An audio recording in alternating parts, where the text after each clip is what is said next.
As designers, we tend to see ourselves a certain way. We're the problem solvers, we're the strategic thinkers, we're the people who bring clarity when nobody else can. And if we're being completely honest, we also tend to assume that everybody else sees us that way too. And a lot of us tend to think that the rest of the team values design the same way that we value design. But what if they don't? Stick around, because today we're going to explore that gap between how designers see themselves and how they're actually seen inside an organization, and why understanding that gap might be one of the most important soft skills you will ever build.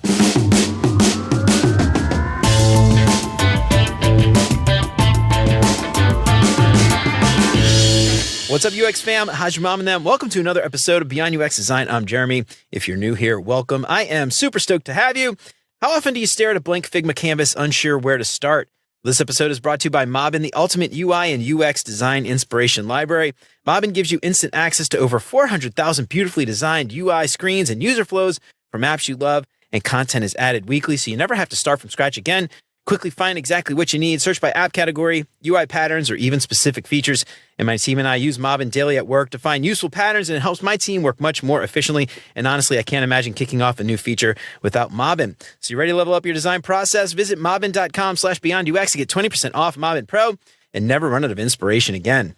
And as always, thanks so much to Chris, Siraquan, Stacy, Radu, Megan, Andrew, John, Mark, Kevin, Jason, Michelle, Marty, Tino, Adina, and Zoe for all their support. And for more information on how you can support the show and help more people find out about what we're doing, make sure to check out beyonduxdesign.com/support. And of course, if you think the show is worth sharing, then I would love it if you told some friends.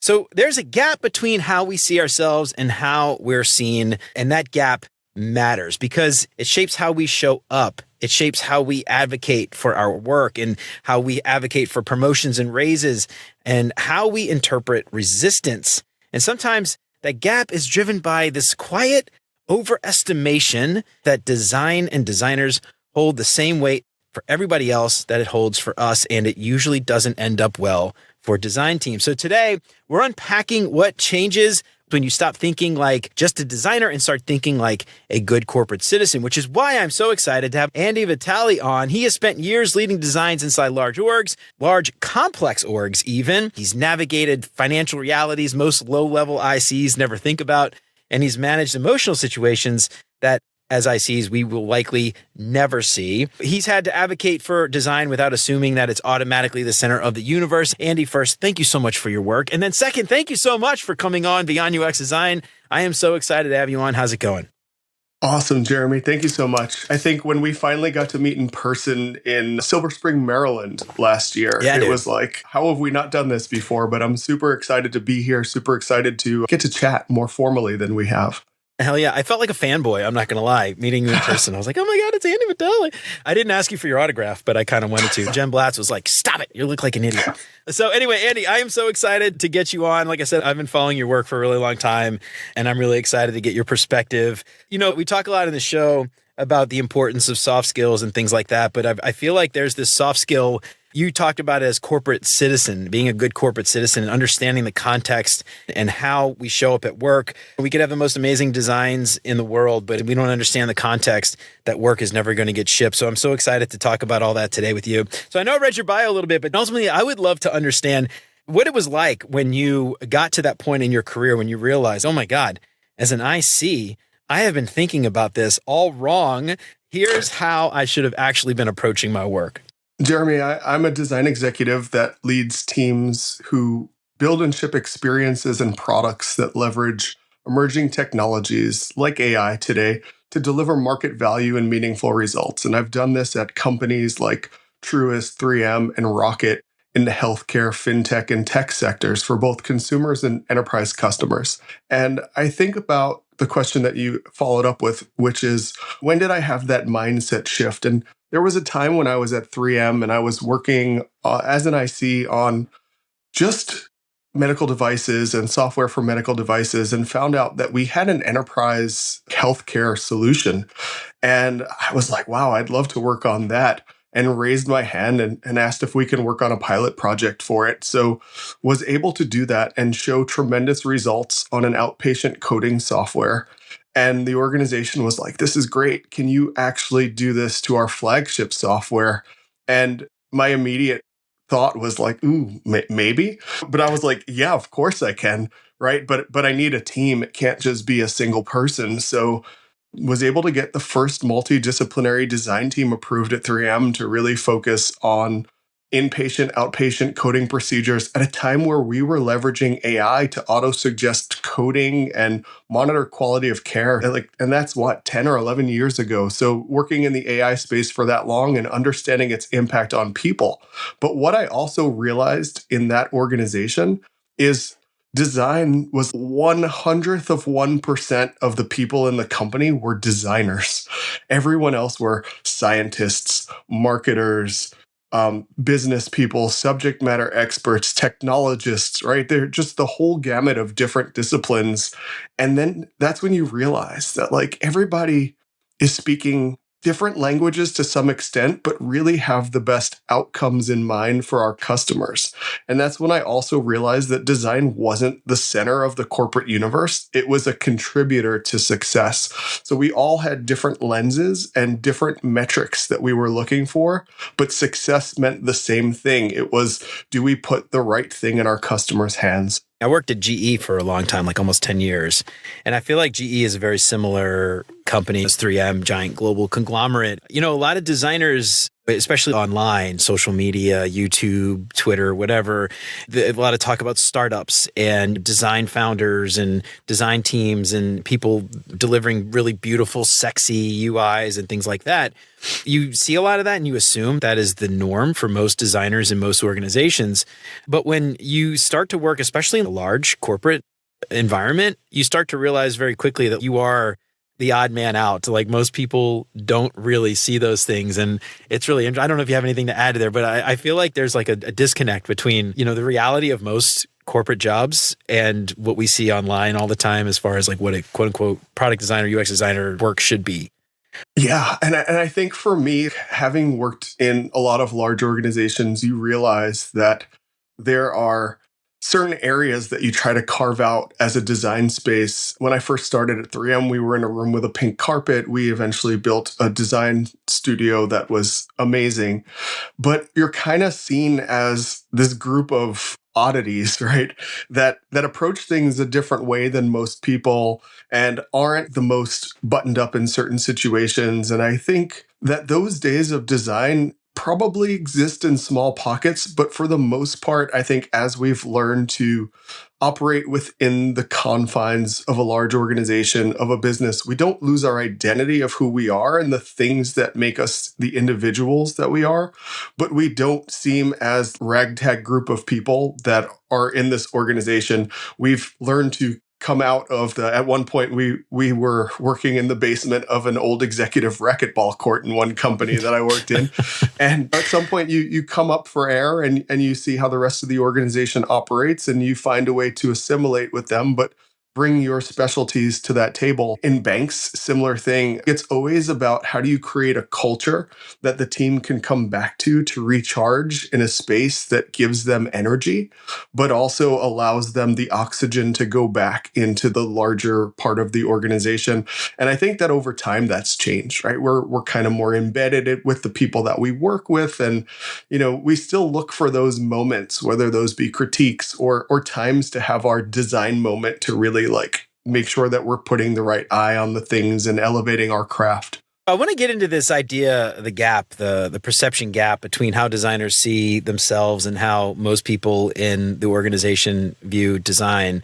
And before we start talking about like how to fix things, I want to maybe level set because I feel like enough people do this where they don't realize that they're even doing it or they don't realize that anything is wrong.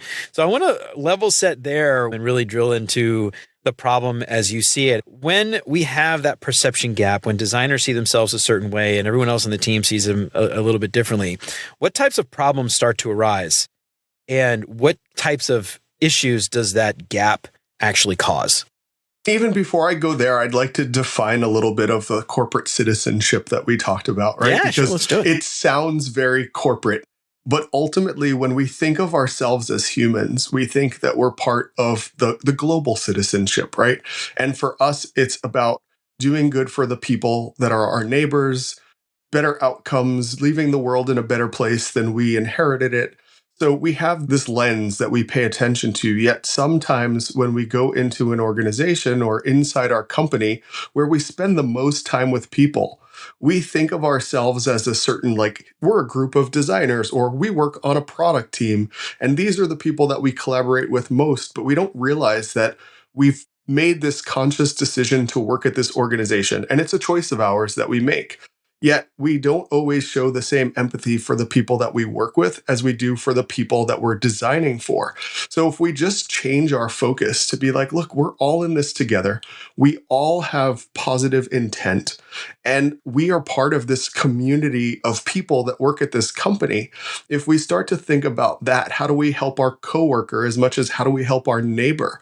It really is just fine-tuning that way of thinking and realizing I'm here to actually help people build the right solution for our customers so that we provide the value to them so that they continue to give this company their money so that we can stay employed here, right? It really is this ecosystem of how do we maintain sustainability inside what we do. I love that we're calling this out. I probably should have started with that, but I didn't. Thank you for fixing that. It's interesting because we hear the word corporate, and I feel like most designers, and maybe this is because a lot of design is taught in the art school, and I feel like there's also this sort of identity. Designers identify a lot more with artists and the art programs that they maybe learned their craft in and things like that.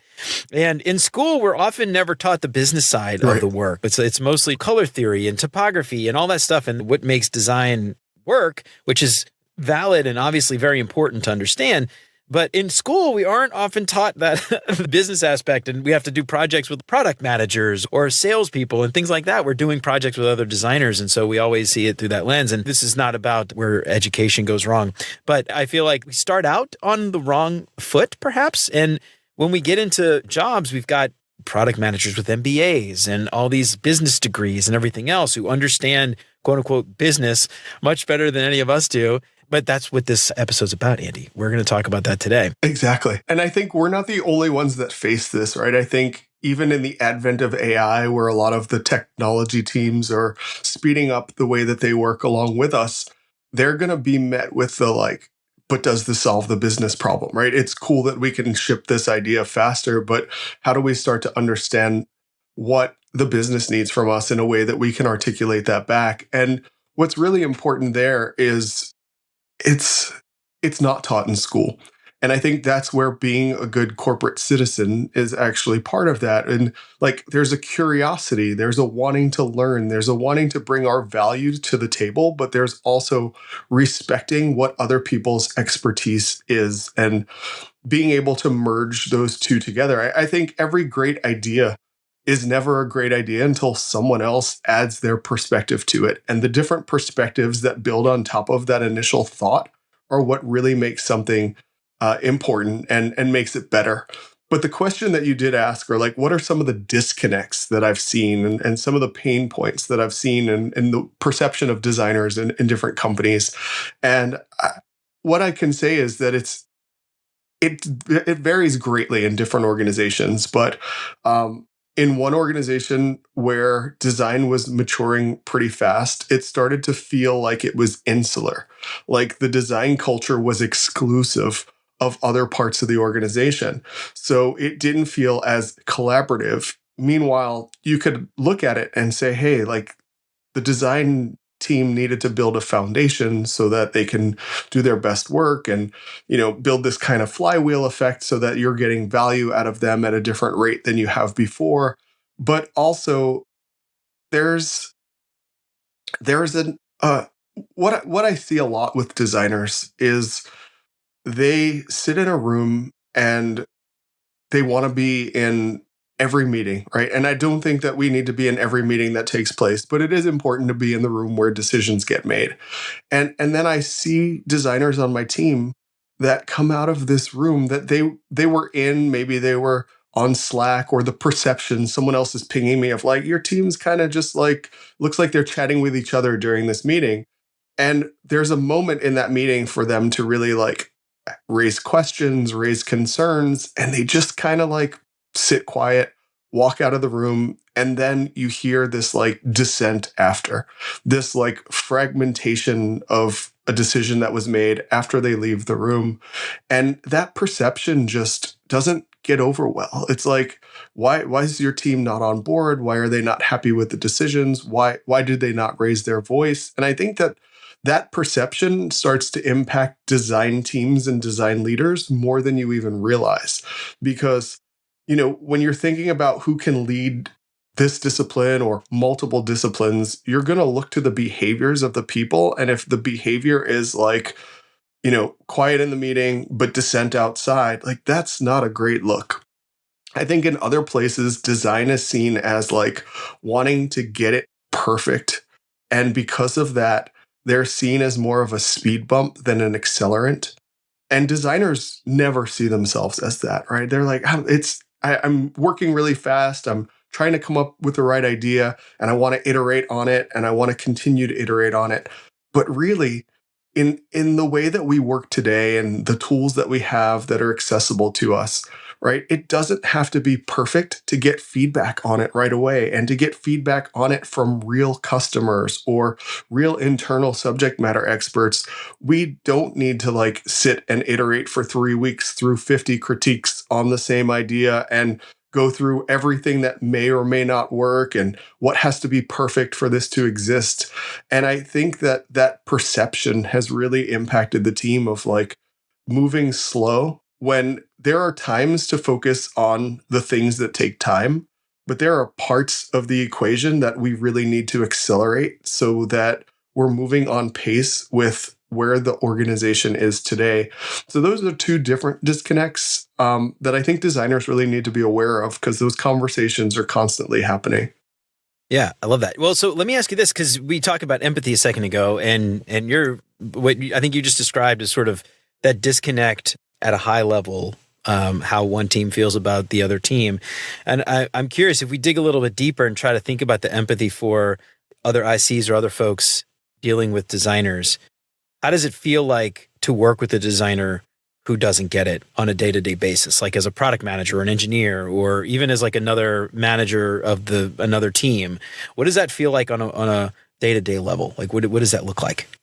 It's from how it's been described to me, it makes it really difficult, right? I think we always see the design perspective of what it's like to work with other people, but we don't really shift that focus inward and realize that we're working with people that are just trying to get an idea, to bring an idea to life and get it to market that they feel is a very viable solution for a problem that the business is facing.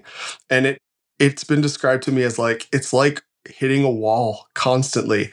Every time that I'm trying to explain something, there's this like deep questioning to the core of the idea that I have of the thing that I'm doing, but it's not far off from conversations that we've been having.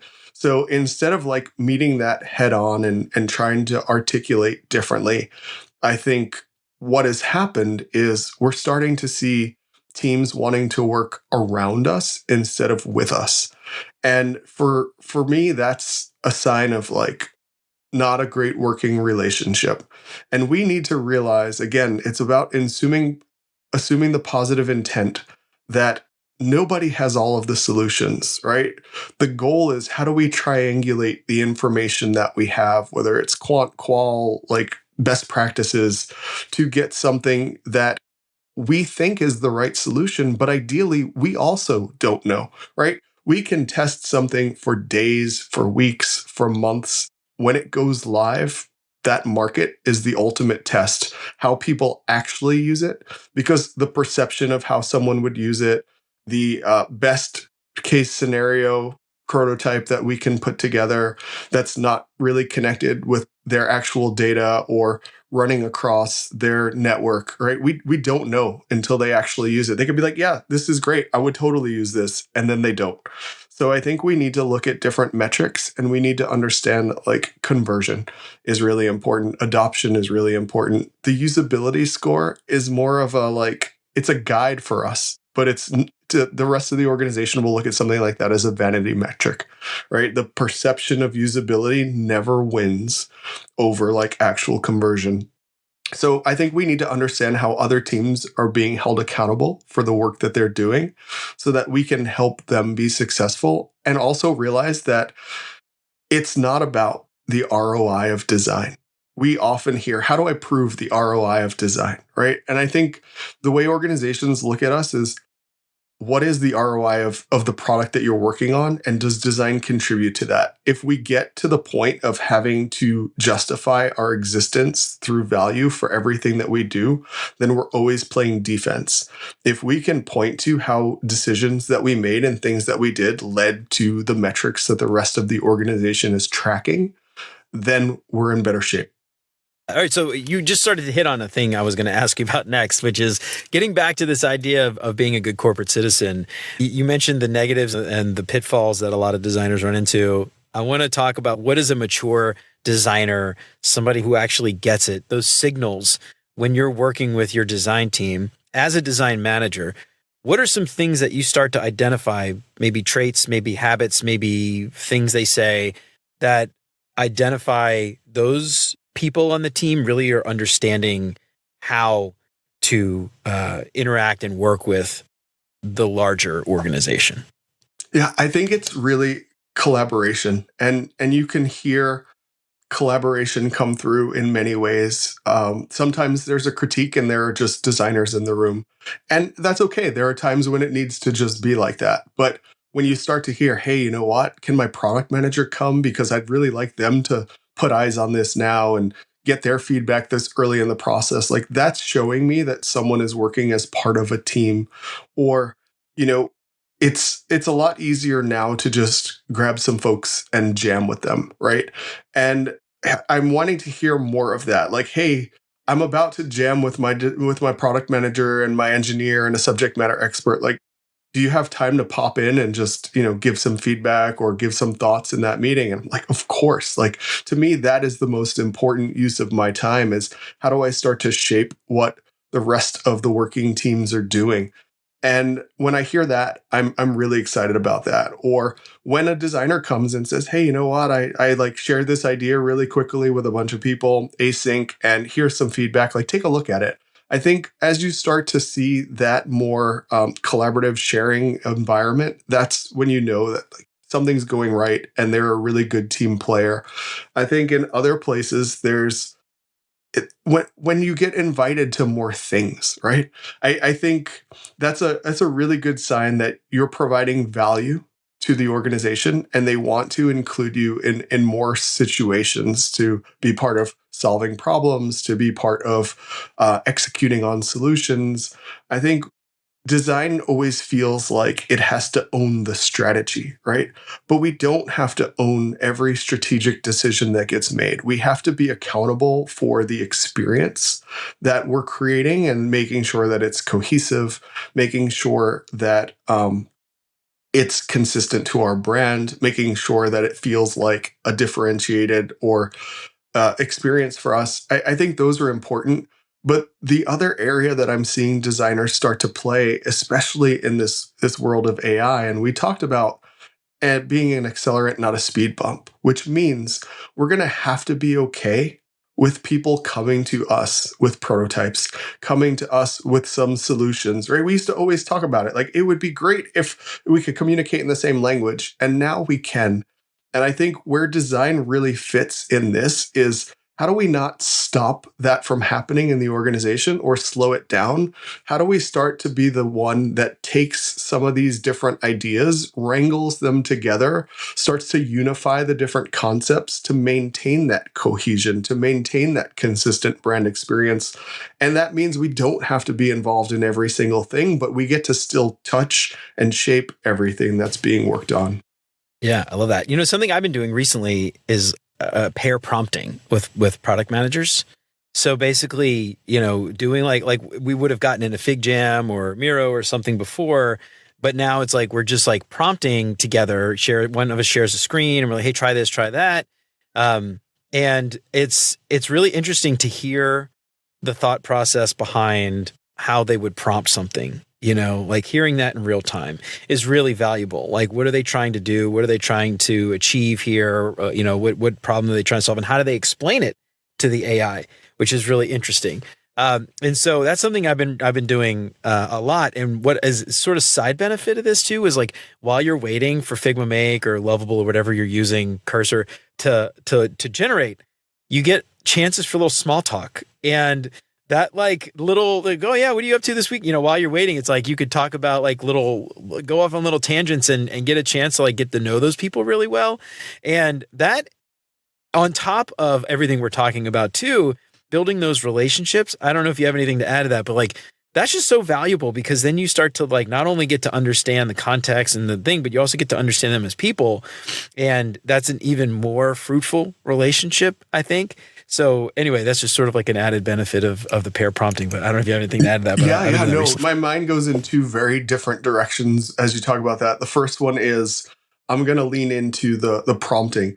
And I think that we learn so much when we get a prototype from someone else to see like all of the different prompts and all read the prompts and everything that they were doing. It really helps us understand like the problem space and what they're facing. And I think that's huge.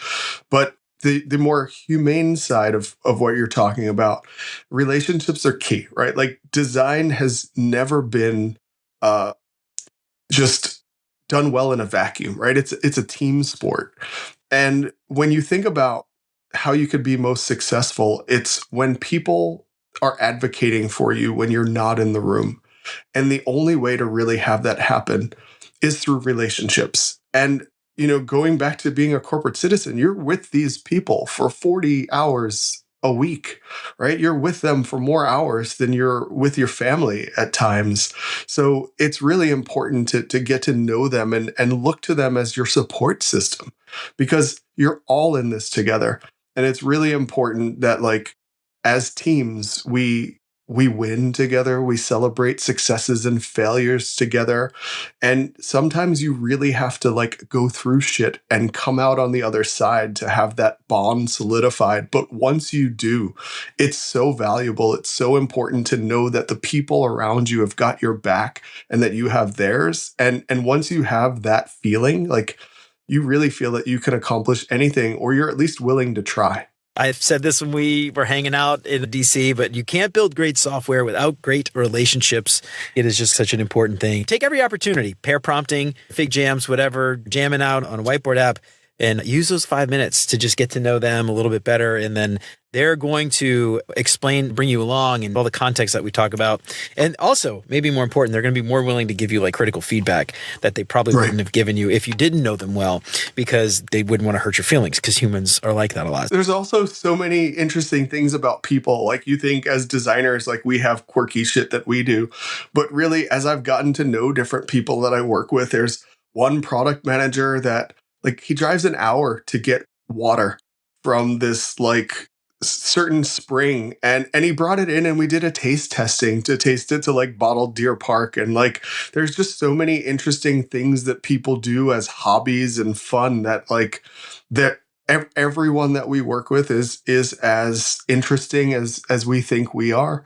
And as you start to talk to people and see people, you're like, damn, I'm the boring one of this group. Like, I'm just watching some YouTube videos and hanging out with my dogs, right? Like, everyone else is doing way cooler shit than me. I don't know about that, dude. I'm looking at all those sneakers in the background there. You got some interesting little hobbies yourself. All right, so I want to shift gears a little bit and talk a little bit about a couple things. First, I want to talk about design systems and how there's this sort of gap between how we perceive design systems and how everyone else does. Then I want to dig a little bit into what I'm calling the burden of leadership. As a leader and as an executive design leader, I want to dig into how ICs can better understand that. We're going to try to build some empathy for the rest of the team as it relates to design systems and that leadership burden. So first, I want to talk about design systems. You mentioned something that I thought was a really interesting way to frame this. You mentioned design systems as a moat for the organization. So tell me a little bit about what that means and how that metaphor applies. And then let's dig into how we can approach design systems as good corporate citizens. I think when I say design systems are a moat for us, I think right now it is one of the most interesting pieces of value that we can provide through the organization as it starts to go through this shift of how we build products and how we use different tools. And traditionally, the design system has been a tool used by the design team and some engineering teams to really make sure that we have this consistent approach feel throughout our digital products. And I think that those days, they're still here, but I think the value starts to extend beyond like the immediate front end. I think with the advent and continuing adoption of AI tools, we've got CEOs using tools like Lovable and V0. And when you look at the V0 prototype and what the design system looks like, they're far apart from each other. We've got designers using Figma Make, which, yes, it has some design system components, but it still needs more work in Figma to like make it look and feel similarly. You've got engineering teams that are using Claude and Cursor now, and hope Figma's MCP is trying to catch up and getting through like some surface level things to adopt. And what we're seeing is there's a lot of work happening in the organization, but it all looks and feels slightly different. So what I think is the biggest opportunity for the design system is to show up in the tools that everyone in the organization is ideating in, is building in, and is deploying in, whether that be skills in Claude or templates in V0, so that the brand consistency is there from the beginning. I think there are times to stray from that for the sake of ideation, but really it prevents less disconnect later, where an executive is trying to show what they did in a tool and the design team's showing what it looks like back to them. But because it actually looks completely different, they're like, wait, I don't know that you're understanding me. Even though it's the same functionality, you've got to get past that because people react to the visual first. So putting the design system in all of those tools allows the whole company to have that shared understanding of look and feel. And as you start to evolve it, where it's not just components being compiled and it's more packages and it handles behavior. And then we start to add things like, how do we build agentic interfaces where it's being built on the fly for different use cases that people have? How do we maintain that consistency? And to me, that is like the best opportunity for the design system and for the design team to be able to show up everywhere all at once. My team at work has spent most of this quarter actually going and refining not just the design system, but how our individual components I work for a company called Xometry. We've gone through and essentially trying to take all of our components and get them documented really well and just organized really well so that we can hook it up to Cursor and MCP and actually get us to a point where instead of using Figma Make, we can use Cursor. Right. And we can actually start to not only just use it to prompt the layout and things like that, but even to get a functioning prototype so that we can, one, start a conversation, but two, do studies, But if you can use Cursor, so it's really nice because then you could just hook it up because it is the functioning app. So anyway, there's a lot of value there. I think that the thing that everybody gets worried, this is sort of off topic of the conversation today, but although if we're talking about being a good corporate citizen, maybe this is actually related. But AI, a lot of designers are worried about AI taking their job. If a project manager can just prompt, what do we need designers for? But then when you think about this, it's not just designers. If anybody can prompt, why can't an executive just prompt and then you don't need a product manager, right? And then you don't need engineers. And it's like, well, who's left? I don't know. It's really interesting to think about. But tying this back to being a good corporate citizen, those changes are happening. And if you're fighting against it, one, you're probably not going to be around very long because I'm sure they're going to end up replacing you with somebody who's willing to get on board. But I think we need to embrace it and understand that this is really the direction that things are moving.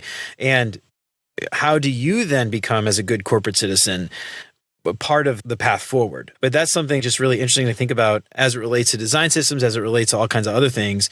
That's just something I feel like we're going to have to deal with it because there's no fighting it and there's no going back. I think, if you look to the people that you try to be around, they exhibit a few things that are contagious: positivity, the ability to learn from them, and the ability to bring people along with them. So when we look at this new way of working and we hear about roles could be combining, collapsing, yes, maybe, yes, probably. Who knows? But ideally, how do you start to exhibit the behaviors that people are like, I want to work with this person, right? It doesn't mean that you are like going to take their job or they're going to take your job. It's how do we do good work together? And how do you start to exhibit behaviors that people are like, wow, I want to work like that. Help me understand this.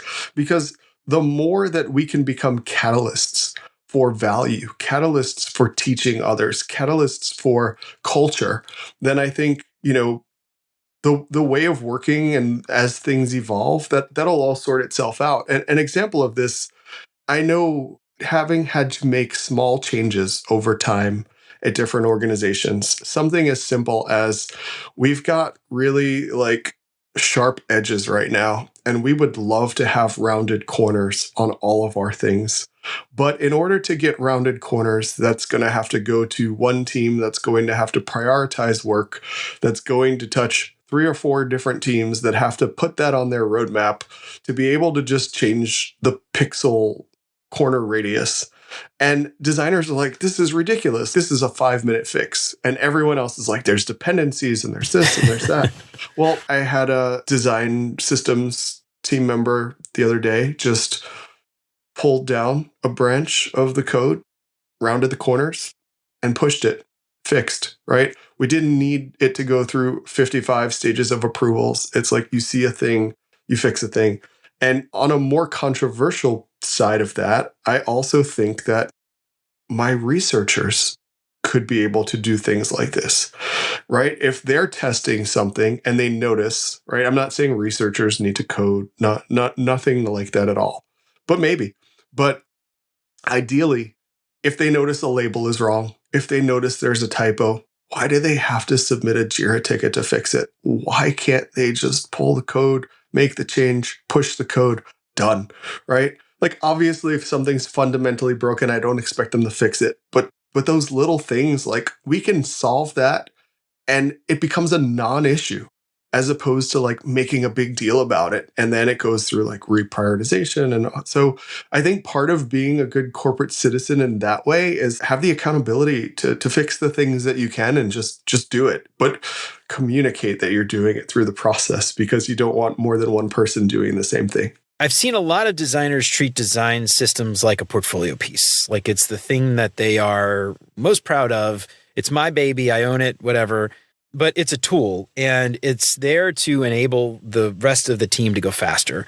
But there's often this disconnect there between how a lot of design teams treat design systems and the way the rest of the design teams. What does it take from your perspective to get a design team to see that design system as a business asset and not a design project? It's hard for some teams, for sure, because you put so much time and thought and effort into it.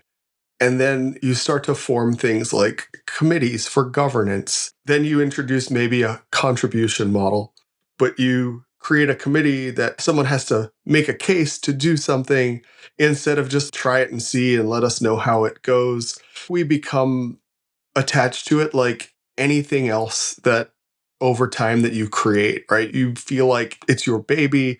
It was made a certain way. And then you start to open up the idea of, I might be open to some enhancements or improvements, but ideally, I don't want to change it from what it is. The intent of a design system was always to be a livable, breathable product that will evolve over time, that will have input coming in from people outside of the design team.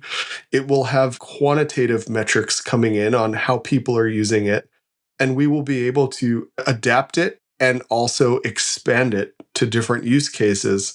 And I think sometimes that gets lost in the sake of we're afraid to break it.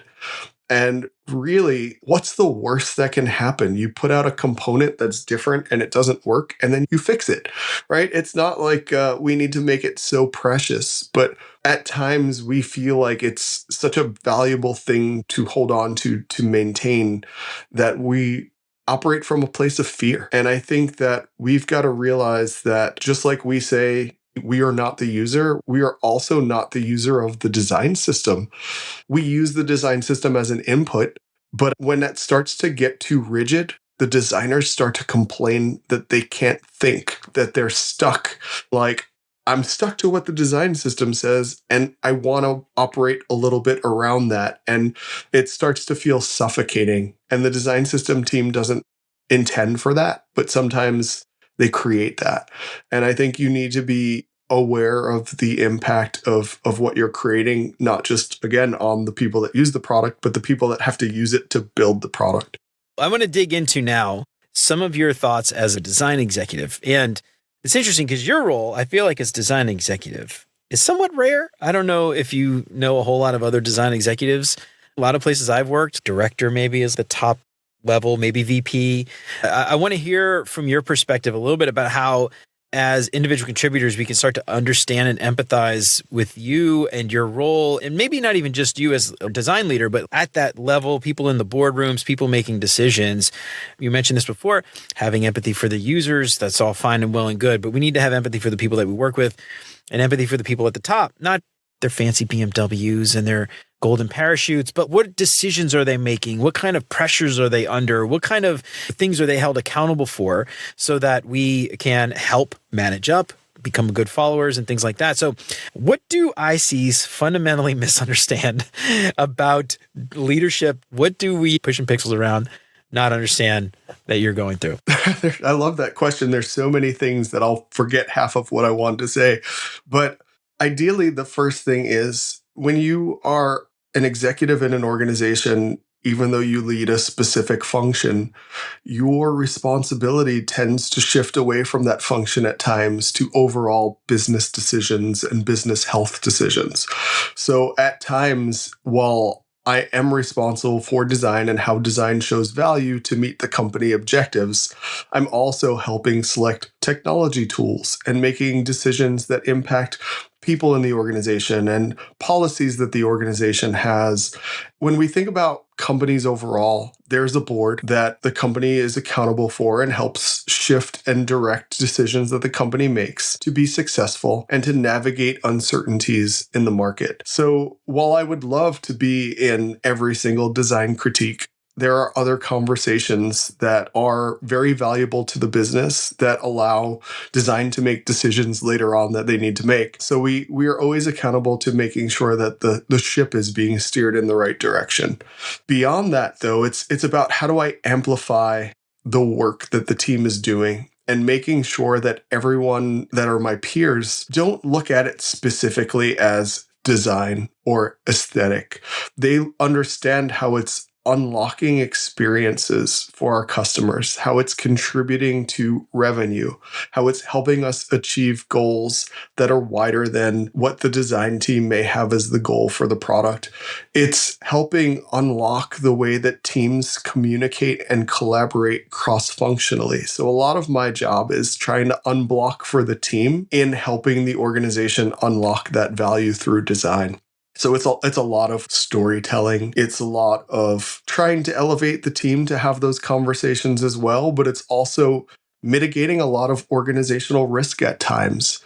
And what people also don't seem to realize is there are so many things happening all at once, right? You may work in a vertical in one part of the business and know that there are people on the teams that are like working on other things, but for me, I have to be up to speed on all of the other things because at any point in the day, anyone in the organization may be like, well, what's happening over there? Or what's happening on this thing that isn't the highest priority in the company? And it's okay for me to say, let me get back to you. I have to double check. I haven't caught up on it in a couple of days.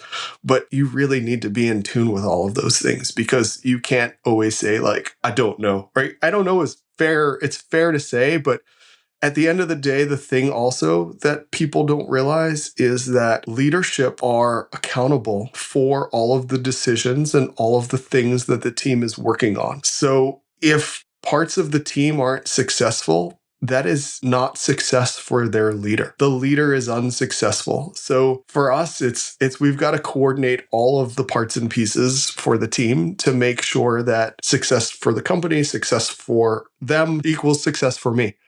So that's the thing that maybe people don't realize is, oh yeah, my project's going great. Yes. So maybe I'm not paying as much attention to the thing that's going great because there's 15 other things that aren't going as great that really need attention. So I try to make time for every single person at the drop of a hat, because to me, the team is most important. It's how I get to amplify and show the value. But it's hard. There's so many things happening with people. People get into an accident over the weekend. People have a family member that's sick. People have an animal that they have to put down.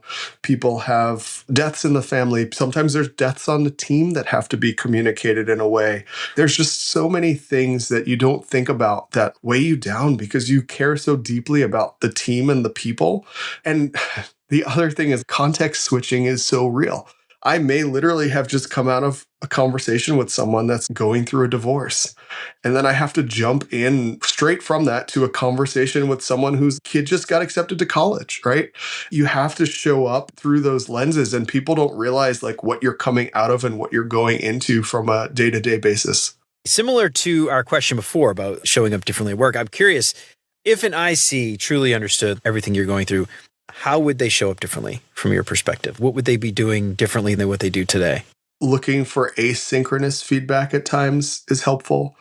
The behavior that I wouldn't want is I wouldn't want them to think that I'm too busy for them. Because at the end of the day, supporting them is the job. So I want them to continue to ask for input, ask for feedback, involve me early. But what I would love is if you have an idea on how we can do things better, tell me how we can do things better. Don't just be like, I was just in this meeting and it was stupid. It's terrible. This project's going to fail. Done. Right? That message doesn't help me. That starts to get me to okay, let me understand what's going on. But if you can just say, look, I just came out of this meeting. We had this conversation. I think the priorities misaligned. This is the piece that I'm picking up on. This is what I think it should be doing. I can take that without having a conversation and just ping someone else, ping the CPO, copy ping paste, the CTO and be like, I just heard this coming out of this meeting. Where are we not aligned so that we can start to solve that problem for you rather than me move into this negative space that you're in, right? And of course, if you're having those moments, it's okay to have those moments and have the space to have those moments, but try to bring forward something that's more of a solution. I'm happy to coach people through any situation, any mental state, anything so that they can be better and improve for the next time. But it's really helpful if they can start to meet me a little bit of the way so that I could go to work for them. You sort of just glossed over it, but I want to call this out again as asynchronous feedback. So I feel like a lot of times we wait till a one-on-one to ask for feedback or to provide feedback or to ask a question or to get insights into something. But what if that meeting where you could have fixed something happened right before that one-on-one? Right. Then it's too late. So, ask that question when it comes up. And then that way maybe you've got a list. I don't know how you do it, but you might have a list or something like, all right, yeah, Jeremy asked this thing. Let me keep an eye out for that. Oh, the meeting, Jeremy asked about that. So anyway, that asynchronous feedback, so many of us just wait until that one-on-one. If we're lucky, it's weekly, but it might even be bi-weekly. It might even be once a month, depending on how your team sets up their one-on-ones. Waiting until then is probably the worst thing you could do. Never wait, because if it's something that's really bothering you and you stew on it for a week or two, it's not healthy. I think it's really important to have that conversation. I don't know if everyone is like this, but my inbox is my to-do list and I try to reply to email or Teams pretty quickly.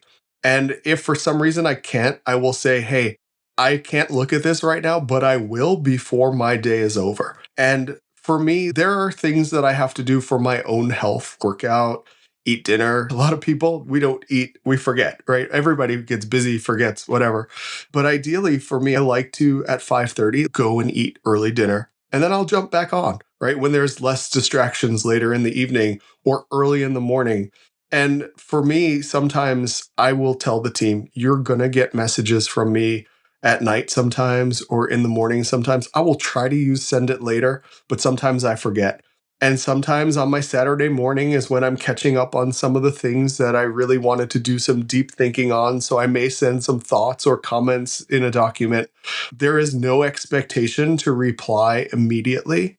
So I'm going to try to use send it later. But if one slips through, don't be alarmed by it. It's just me having that time to really think through the ask that you have for me. So there are times where you're not going to get an immediate answer, but as long as you don't leave the team members feeling like their request, their ask went into a black hole and it's into the void and no one's ever going to know what happened to it. There's just got to be an acknowledgement. Yes, I'm going to get to this. And there has to be follow through. And what people don't realize is what I'm starting to do, especially with follow through, is modeling the behaviors that I want the team to show and have. This leads me to the next thing I want to talk about. The last thing as we close it out is this idea of followership. But, leadership, obviously, people in charge, followership, people who are the rest of the team, essentially. And this is such an important conversation. It's funny, I tell this answer a lot, but I did an episode years ago about managing up, and Dr. David Leitner, who did his doctorate on this concept of followership, and they tagged him in the comment. They're like, hey, this sounds a lot like followership. Dr. D, check this out. So anyway, I had him on the show, and it was just, for me, it was one of the best conversations I've had. Obviously, this one is great.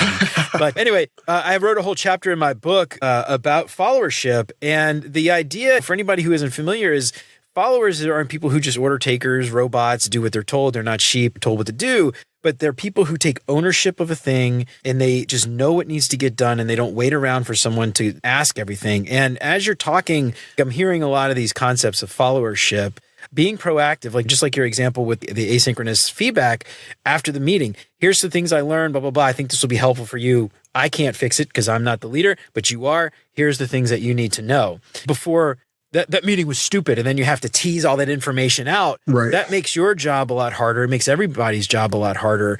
And so, one, I'd love to hear your thoughts on that. As a leader, how do you expect these followers to show up? And what are you hoping people will take ownership of as a leader? You're just like, Jesus Christ, for the love of God, I'm sick of asking you. Would you please just go do this thing? I really believe in servant leadership. And for me, it's how do I go to work for my team?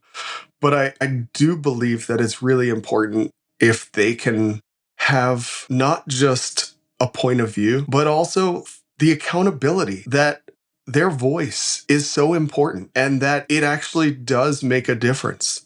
So one of the things with teams I like to talk about is having a little bit of swagger, right? Not to an arrogant state, but we're experts. And sometimes we have to trust our instincts. And sometimes our expertise is all the evidence that we need.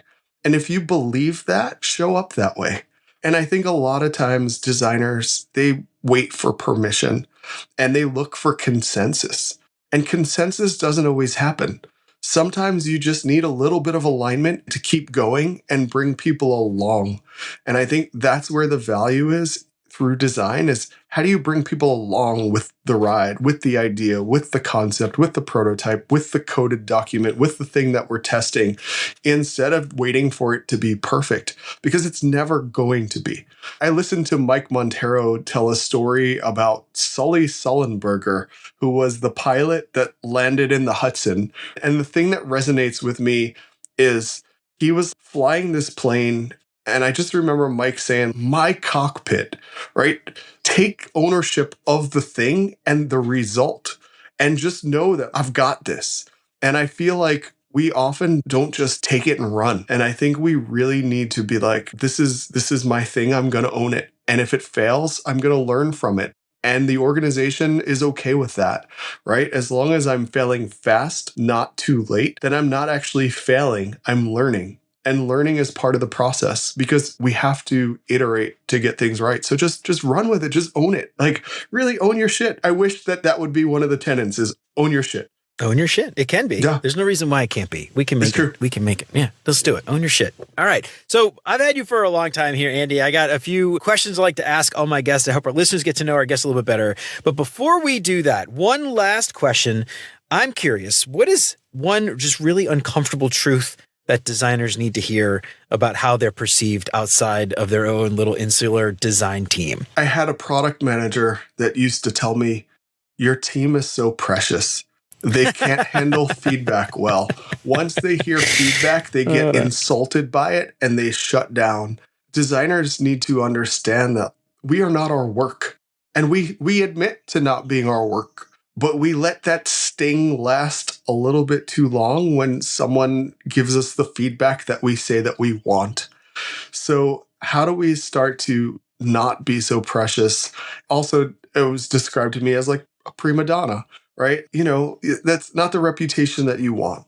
And I think designers need to hear that. Your team is very precious. I love I don't know. Designers, like, I don't know what it is. Maybe it's because, I don't know. I mentioned before, I know in the beginning, like a lot of designers learn about design in the art school, but I feel like there's also, in art school, you're taught critique. I personally have not been to design school, by the way, but my wife got a BFA in design. I know a lot of UX designers who also went to design school, and critique, it's drilled into your head, critique, feedback. And I feel like those designers learn that. But then there's a whole new crew of UX designers that started in the last 5 years, maybe 5 to 10 years, that came through boot camps or self-taught, and critique is completely foreign to them.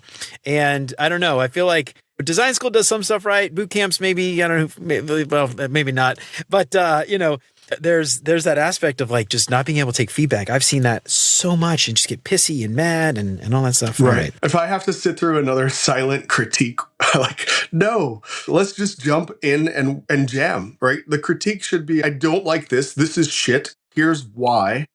And let's jump in and fix it. And someone else is also able to hear, I hear that you don't like this. I hear that you say it looks like shit, but here's why this is the solution, right? And having that natural creative tension, that creative conflict that we should have with all of our partners just pushes us to be better. And it's not personal. It's all in the sake of building the right thing. I love it. All right, Andy, great way to close this out. This has been an awesome conversation. Like I said, I've had you for a while now. Do you have some time to stick around to answer 5 simple little questions? All right, first thing that comes to your mind, you don't have to think too hard about it. What is your favorite non-design book? I have not read many non-design books in a really long time, or non-work business books. I read a book called Crisis Management from like the 80s, and it was about like the nuclear meltdown and how it could have been prevented, and like just it helps you think about what could go wrong so you could scenario plan for that and have multiple options. It sounds a lot like software to me. I'm sure there were a lot of takeaways there from that book that you could apply to work every day. All right, next up, what is your favorite non-design podcast? Non-design podcast. I am listening to, I'm so behind on podcasts, like years behind on podcasts. I'm listening to a WWE podcast for fun that's called After the Bell, that stopped being made like 2.5 years ago. And I'm still like only halfway through it. But to me, like when I'm driving or I want to clear my head, hearing a road story of someone in like the entertainment business gives me a couple of minutes to like clear my head, laugh a little bit, and enjoy a conversation. So, are these like more of like a documentary style stories about like things that happen in the past, or is this like weekly? No, it's just it's like an interview. Okay, like after the match, they just get on and like interview them. Yeah. Oh, nice. And, you know, it's funny because you recommended Time Suck to me. Yes, and I listened. Yeah. I only listened to the Krampus episode so far, but I really enjoyed that one. Dude, that one's good. It's long as hell. They're like 2 hours, 3 hours long. Yeah. They do a short suck. He calls it a short suck. It's like a 30-minute long episode. But yeah, they go so deep. But I just like, I listen to those. Like it takes me about, I don't know, probably 3 or 4 days worth of listening to listen to one of those. But he's hilarious, dude. He's actually a comedian. But anyway, I don't know. The whole thing with like, there's like things with like bicycles and stuff. I can't even get into it here. But anyway, it's like really funny. All right. Next up, what is your favorite meal? Favorite meal? There is it's like Greek chicken. There's a Mediterranean chicken place. I just get like chicken with a Greek salad and a seasonal side. They switch up like every week. They've got a really spicy cauliflower that's good. Ooh. I've been on a Mediterranean kick for like a year now and really enjoy it. Hell yeah, dude. I love it. It's just like really simple. There's something to be said about just like a roast chicken and just like a grilled veg or something just like so simple, a salad or something like that. I'm with you, man. One of the best meals like I've ever had in my life was this place in New Orleans called Crepe Nanu. And it was a little French bistro down in New Orleans. And they just did like half a chicken, like roast chicken. And it was like crispy with like the skin on it. And it was just like so simple. It came with like a little side of gravy and like mashed potatoes or something like that. It was like the best meal. So simple. I don't know. I just imagine like sitting in a French like cafe with a baguette, drinking some wine. It'd be very similar. Nice. I don't know. Never been, but anyway, one day. It's on my bucket list. All right, next up. What is your favorite vacation spot? I am really bad at vacations. I take like 2 days here and there to just like relax a little bit. last Halloween, my wife and I, we took the dogs and we went to the mountains in North Carolina to an area that was affected by the flooding Oh from the yeah. hurricane. And Yep. it's just like a nice little quiet getaway in this mountain cabin. But we got to visit these like coffee shops, and one coffee shop had the line from the water mark. They had redone the building, but kept like the water line, and it was almost to the top of the building, and it was Oh my so God. like sad to see what had happened to that community. So like for us, we like to just explore different areas that we'd never been to before. We did like Charlottesville, Virginia, or like Nashville. Like we lived in Florida for a long time, so like we're not seeking out the sun and the beach. We're really seeking out like new coffee shops, like getting to know like small towns and different parts of the US right now. Eventually, I think we have a big trip to Japan that we're planning for either next year or the Fun. year after that we've been talking about for a while. Hell yeah. Well, if I can make a recommendation for you, dude, I don't Yeah, know if you're looking for a spot, but Cincinnati. Have you ever been to Okay. Cincinnati? No. Cincinnati's awesome, dude. So I'm from New Orleans originally. And, speaking of like the perception, right? Like being from New Orleans, I'm like, oh, well, best city, nothing compares. But I love Cincinnati, dude. It's just like super chill. Not a lot of tourists. Like people just ignore it. They go to Chicago because it's only like a few hours away.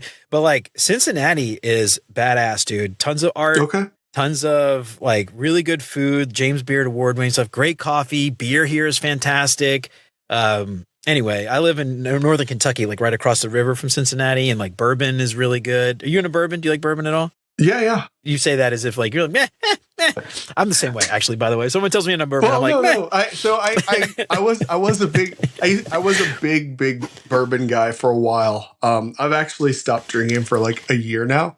So Okay. for me, like just something about how I started to feel afterwards just wasn't right for me. So I'm right on.